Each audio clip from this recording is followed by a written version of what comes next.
ମୁଁ ଆପଣଙ୍କୁ ଗୋଟେ କଥା ଅତି ସ୍ପଷ୍ଟ ଭାବରେ କହିବାକୁ ଚାହେଁ।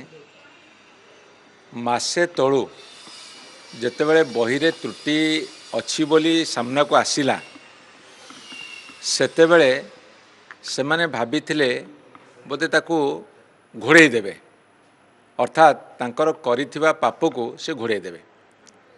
କିନ୍ତୁ ଯେତେବେଳେ ଓଡ଼ିଶାର ପୁରପଲ୍ଲୀରେ ଗାଁ ଗହଳି ଠାରୁ ସହର ପର୍ଯ୍ୟନ୍ତ, ଛୋଟ ପିଲାଙ୍କ ଠାରୁ ଆରମ୍ଭ କରି ବୁଢ଼ାବୁଢ଼ୀ ବାପା ମାଙ୍କ ପର୍ଯ୍ୟନ୍ତ ଏଇଟା ଦାବାଗ୍ନି ଭଳିଆ ପ୍ରଚାର ହୋଇଗଲା ଏବଂ ସମସ୍ତେ ଅସନ୍ତୋଷ ପ୍ରକାଶ କଲେ, କ୍ରୋଧ ପ୍ରକାଶ କଲେ, ସରକାରଙ୍କୁ ଛି ଛା କଲେ। ବାଧ୍ୟ ହୋଇ ସରକାର କିଛି ପଦକ୍ଷେପ ନେଉଛନ୍ତି ଯେ ଜନମାନସରେ ଗୋଟେ ଚିତ୍ର ଆଙ୍କିବେ ଯେ ସରକାର ତତ୍ପରତା ପ୍ରକାଶ କରୁଛନ୍ତି, ଅର୍ଥାତ୍ ଏ କଥାକୁ ଘୋଡ଼େଇ ଦେବା ପାଇଁ। ଏଠି ମୁଁ ଆପଣଙ୍କୁ କହି ରଖେ, ବର୍ତ୍ତମାନ ସରକାରଙ୍କର ନିଦ ଭାଙ୍ଗିଲା ଏଫଆଇଆର୍ ଦେବାକୁ।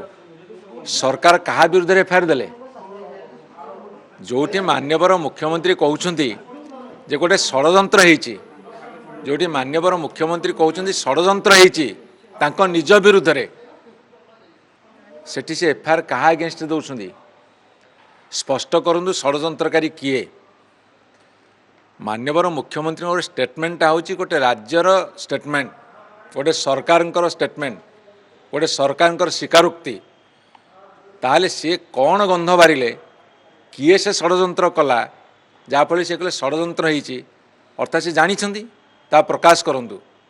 ସେ କଥା ପ୍ରକାଶ ନ କରି ଜନ ଅଶାନ୍ତି, ଜନ ଆକ୍ରୋଶକୁ ଦାବି ଦେବା ପାଇଁ ଗୋଟେ ଏଫଆଇଆର୍ ଦେଇ କେମିତି ସମୟ ଟାଳିବେ ଏବଂ ସମୟ ଯେତେବେଳେ ଅତିକ୍ରାନ୍ତ ହୋଇଯିବ, ଜନତା ଭୁଲିଯିବେ, ସେଇଭଳି ଗୋଟେ ପଦକ୍ଷେପ ନେଇଛନ୍ତି। ସିମ୍ପଲ୍ କଥା କହିବାକୁ ଗଲେ, ସରକାରଙ୍କ ବିରୁଦ୍ଧରେ ତଦନ୍ତ ଦେଇଛନ୍ତି ଏବଂ ତଦନ୍ତ ସରକାରଙ୍କର ନିୟନ୍ତ୍ରଣରେ ରହିବ ଏବଂ ସେ ଯେମିତି ଚାହିଁବେ ସେମିତି ରିପୋର୍ଟ ଦେବେ। କାର୍ଯ୍ୟାନୁଷ୍ଠାନ କ'ଣ କରିବା ଆମେ ଜାଣିନୁ,